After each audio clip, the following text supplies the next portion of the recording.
Si j'avais vraiment un seul film récent à vous conseiller, ce serait Obsession.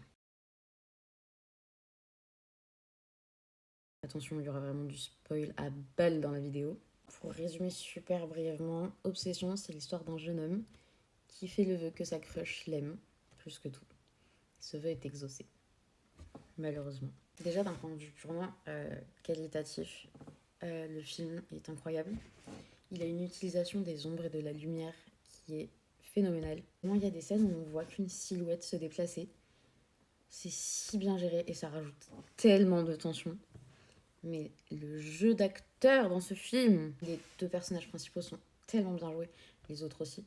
Mais vraiment, ceux qui ressortent le plus, c'est les deux personnages principaux, surtout le personnage de Nikki. Tellement bien joué. C'est terrifiant. J'ai eu du mal à m'endormir pendant 2 nuits après ce film. Des fois, elle joue tellement bien qu'on dirait qu'elle n'est plus humaine. Et elle sort des sons, mais gutturaux, mais qui sortent des tréfonds de l'enfer. Et on ne sait pas d'où elle les sort, ces sons, mais ils sont terrifiants. Il y a des jumpscares aussi, mais ils sont tellement bien. La plupart, on va dire qu'on s'y attend. Surtout, vers la fin du film, on sait qu'il va arriver. On le sait. Et on passe un petit bout de la scène à se dire, ok, ça arrive quand? Ça arrive quand? Parce que je sais que ça arrive. En fait, le dialogue dure juste assez longtemps pour que toute la salle ait sursauté. J'ai bondi sur mon siège. C'était... Ah! Ah! Mais il y en a plein d'autres, dont un pendant une scène intime qui vraiment glace le sang. Déjà pour l'implication morale que cette scène a, mais aussi parce que juste on s'y attend. Moins, beaucoup moins. Vraiment, ce petit jumpscare-là, il nous rappelait qu'on voyait Nikki. Pas Freaky Nikki, mais Nikki. Qu'elle partageait son corps avec cette entité. Et c'est horrible. Parce que du coup, moralement, il est super intéressant ce film. Est-ce que la coercion est compatible avec le consentement? Évidemment non, ça semble si évident. Mais si on était à la place de Bear, est-ce qu'on aurait vu tout de suite? Combien de temps on aurait mis à le voir? Et puis on voit bien qu'une personne qui n'est pas elle-même et dont l'esprit a été altéré n'est pas en mesure de consentir. Ça nous semble évident face à ce film. Mais pour combien de gens c'est pas évident quand la personne est alcoolisée ou sous substance? Parce qu'évidemment, on sait tous ce qu'est le consentement, enfin normalement. Mais dans le cas de ce film précis, quand il a fait le vœu, il n'imaginait pas cette tournure des événements-là. Déjà, il n'imaginait pas qu'il se réalise le vœu. Même dans l'hypothèse où il se réalisait, ça m'étonnerait fortement que Bear ait pensé que ça se réalise de cette façon-là. Nous, on aurait mis combien de temps avant de nous rendre compte de ce qui se passe? Rien que quand il appelle le SAV. Qu'est-ce qu'il demande? Il demande à altérer le vœu. Il ne demande pas du tout à l'annuler.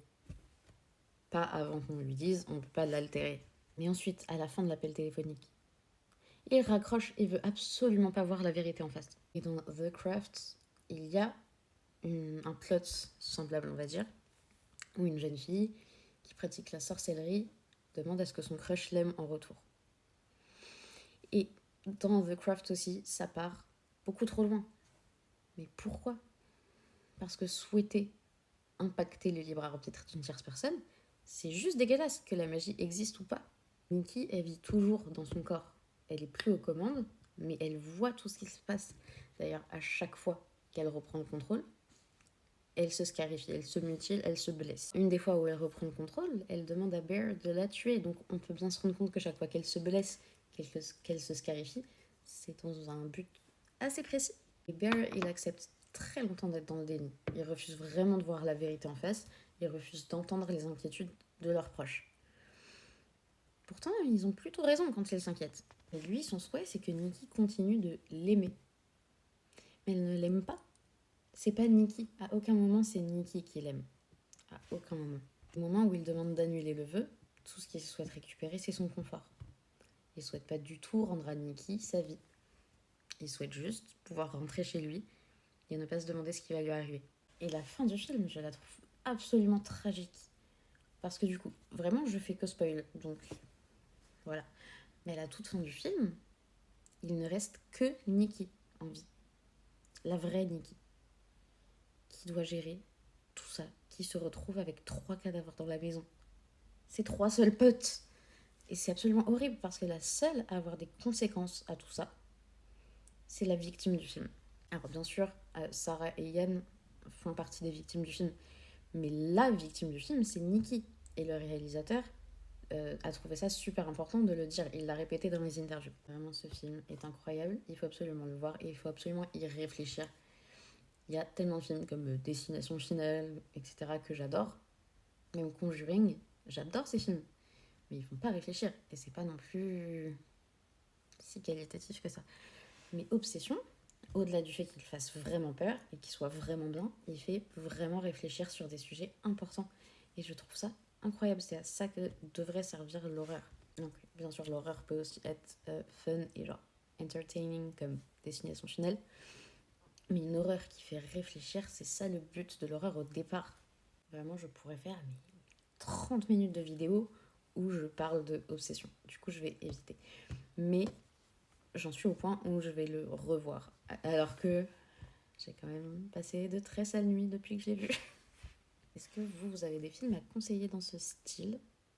Horreur, qui fait réfléchir, etc. Si oui, je suis grave chaud pour avoir des recommandations en commentaire. Merci beaucoup. Ma très chère actrice qui joue Nikki. Désolée, je sais pas prononcer ton prénom, mais si tu passes par là,